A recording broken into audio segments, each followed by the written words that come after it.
Hello guys, तो कैसन बानी लोगन। आशा करत तनी कि लोगन अच्छा होखम। देखी हमनी के ऐसन नजारा बा, ऐसन जगह पर एगो बानी से जो मजा आ गल बा देखे इस जगह के नजारा। देखिए गजब शूट वाला जगह पर यहाँ देखी शूटिंग लोगन, होता हमनी के दोनों बड़ा के। देखी लोगन ठीक। कितना पीछे में झील बा, कितना अच्छा यहाँ के नजारा बा। पीछे झील बा, बहुत पानी प्यारा, तो बहुत कम बा लेकिन हरियाली बहुत अच्छा बा। बहुत तो प्यारा। हम ये यहाँ कहम वीडियो कि अभी बताएम ना कि हम कौन जगह बानी। बहुत प्यारा रउआ जगह लोगन लगा। खुद कमेंट करम कि भैया कौन जगह है रउआ कौन गए? जगह गयल बनी, तब खुद बताएम। लेकिन इतना समझ जाई मोतिहारी में ही बा। मोतिहारी अपना पूर्वी चंपारण नहीं बा। बहुत ही मस्त साफ, माने हमरा समझ से तो बांद्रा बैंड स्टैंड खाली हमरा लागता। ऐसे बिहार के नमूना जगह बा ई।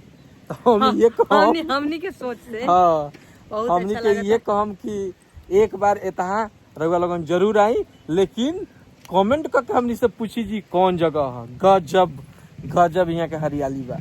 रउआ लोगन जब भी यहाँ आएम ना आ देखी तो हल्का फिर यहाँ से जल्दी जाए की इच्छा ना आ करे। देख ली यहाँ आते आते हमनी के यहाँ बारिश होके लगल।